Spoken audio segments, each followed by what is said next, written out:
नमस्कार साथियों, मेरा नाम है हरीश वर्मा। मेरे चैनल टीचिंग टॉक में स्वागत है। साथियों, आप सभी लोगों का वेलकम है मेरे इस चैनल में। दिल्ली सल्तनत का लास्ट वीडियो है जिसमें मैं इसके प्रशासन के बारे में पूरा अच्छे से आपको बताऊंगा। ठीक है साथियों, नवरात्रि का पावन समय चल रहा है। मेरे टीचिंग टॉक की ओर से आप सभी लोगों को नवरात्रि की ढेर सारी शुभकामनाएं। मैं इच्छा करता हूं, मैं आशा करता हूं कि इस नवरात्रि में आप सभी लोगों की मनोकामना पूर्ण हो। आप किसी चीज के लिए नहीं तरसे, यही मेरी मनोकामना है, भगवान से मेरा प्रार्थना है।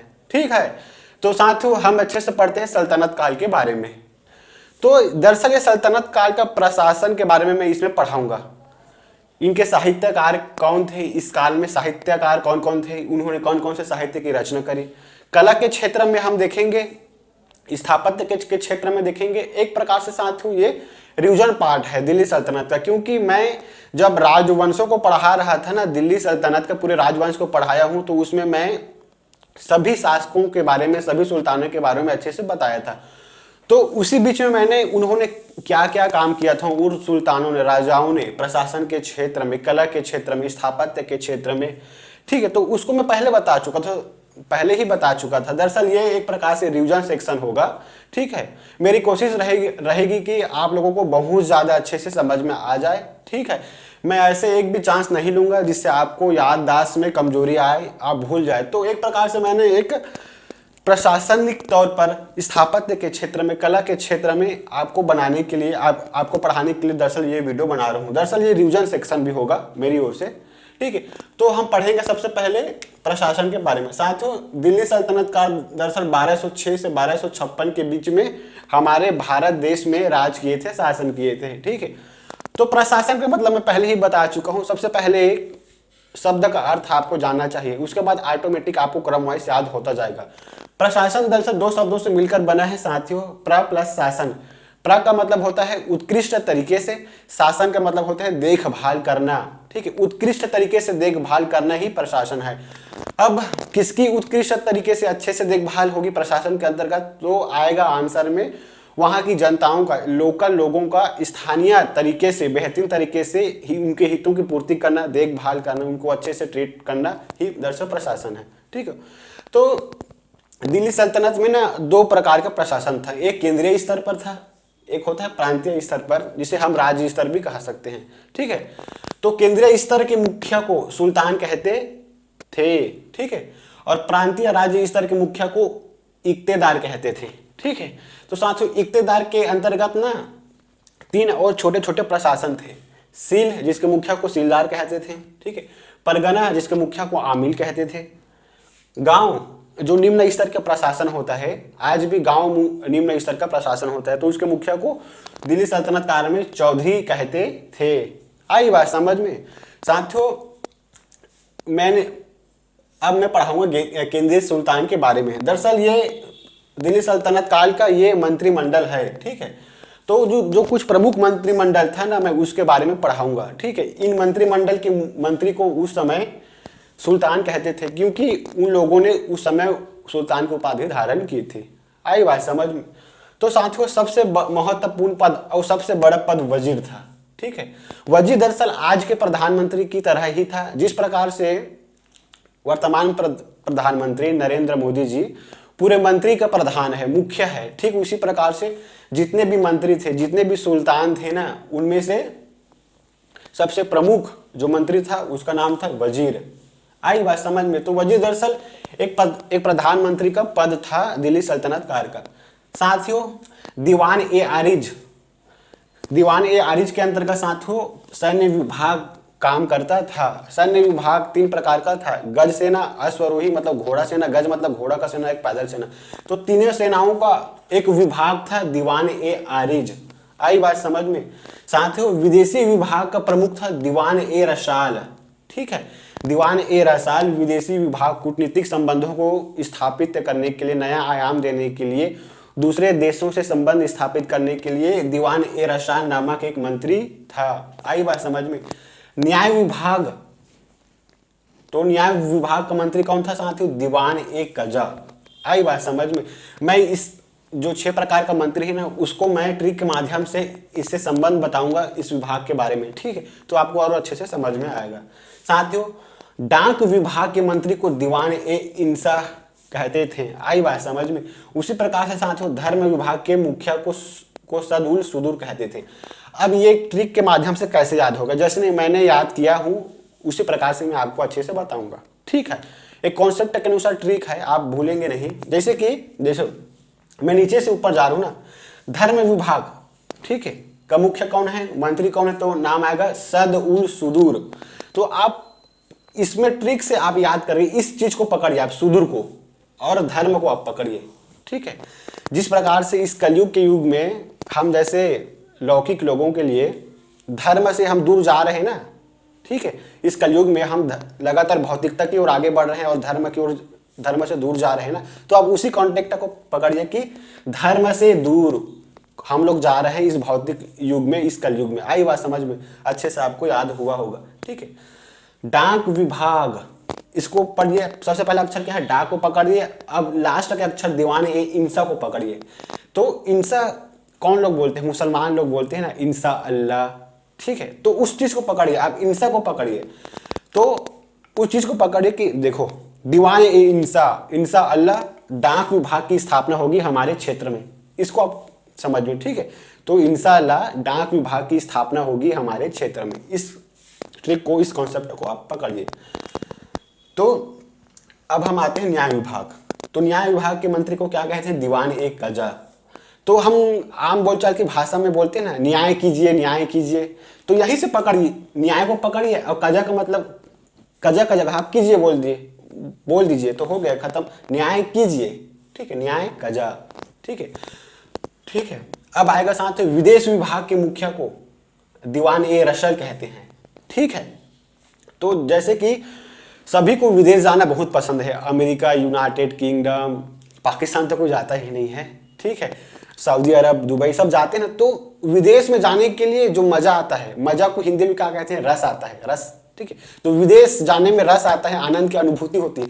तो आप उसी को पकड़िए, विदेश रसाल। तो विदेश जाने से रस मिलता है, आनंद मिलती है, ठीक है।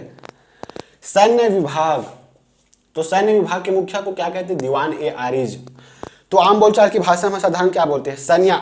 सैन्य मतलब सैनिक आ रहे हैं बोलते हैं ना, तो उसी को आप समझिए, सैन्य आरिज, आओ आओ सैन्य आओ, ठीक है। वजीर प्रधानमंत्री था। शतरंज पढ़े ना, तो शतरंज आपने खेले होंगे, तो मुखिया कौन होता है शतरंज का, वजीर ही तो होता है, एक पद का नाम होता है, बस वही आप समझिए। बहुत कॉन्सेप्ट के अनुसार ट्रिक के माध्यम से पढ़ा दिया हूं, ठीक है। तो कर व्यवस्था को पढ़ेंगे, ठीक है। तो निम्न 4 से 5 प्रकार का कर व्यवस्था प्रचलित था इस दिल्ली सल्तनत में, ठीक है। पहला कर था उस्त्र कर। यह दरअसल कृषकों से लिया जाने वाला कर था। इसको हम भूमि कर भी कह सकते हैं, क्योंकि भूमि से ही तो कृषि उत्पादन होता है ना। तो ये दरअसल भूमि कर था, जो सिर्फ हम मुसलमानों से लिया जाता था, ठीक है। खराज कर, ये भी भूमि कर था, ये भी किसानों से लिया जाने वाला कर था, ठीक है। ये गैर मुसलमानों से लिया जाता था। गैर मुसलमानों के अंदर क्या आता था, हिंदू आता था, तो हिंदुओं से लिया जाता था, बौद्ध जैन से लिया जाता था, ठीक है। साथियों, ये तो हो गया भूमि कर।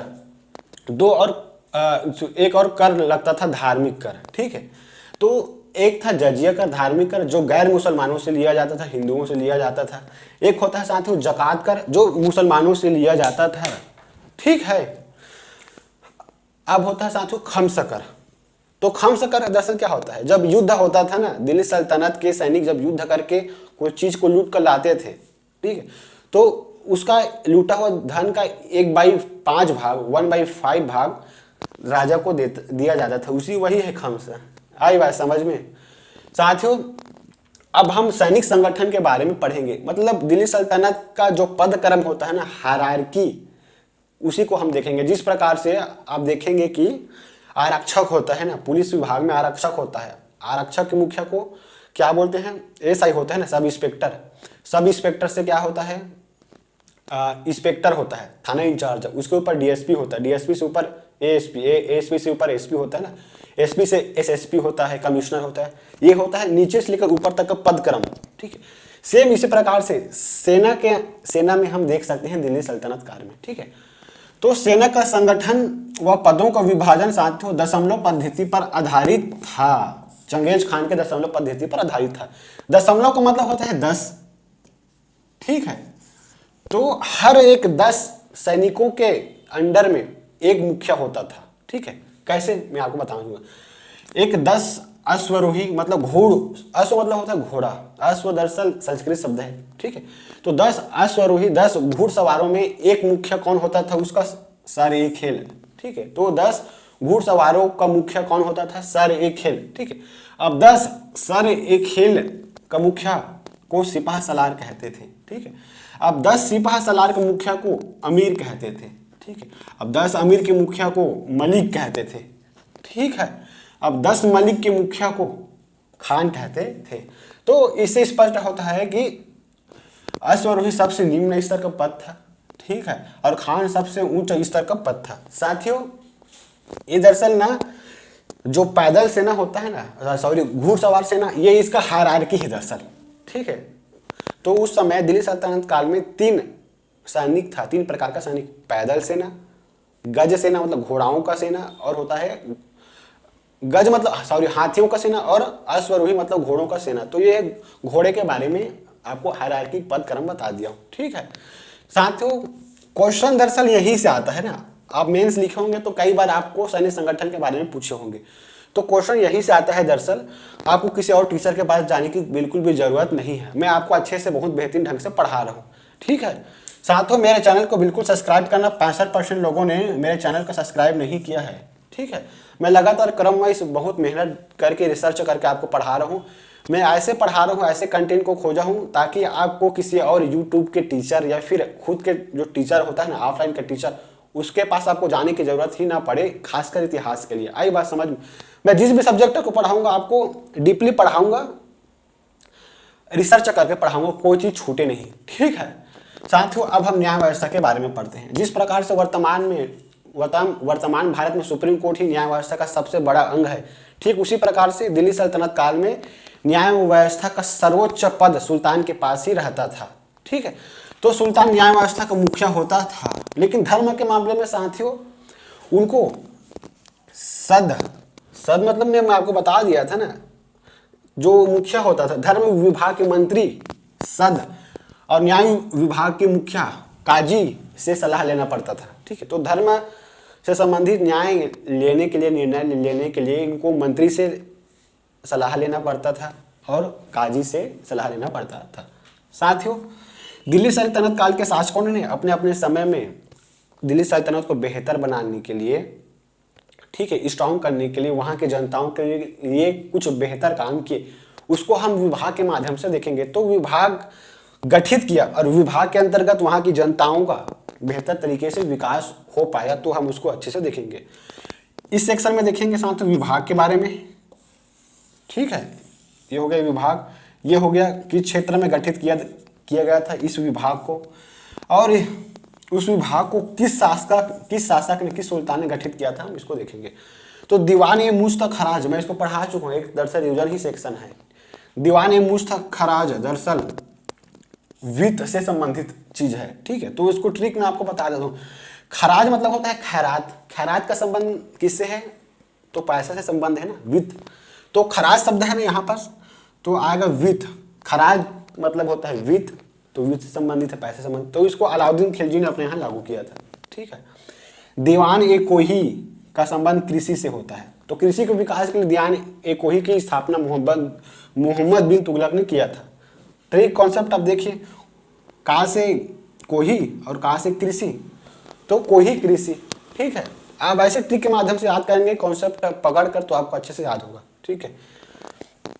दीवान ए अर्ज का मुख्य दीवान ए अर्ज सैन्य से संबंधित एक विभाग था, ठीक है, जिसकी स्थापना बलबन ने किया था अपने सैनिक क्षमताओं में वृद्धि के लिए, ठीक है।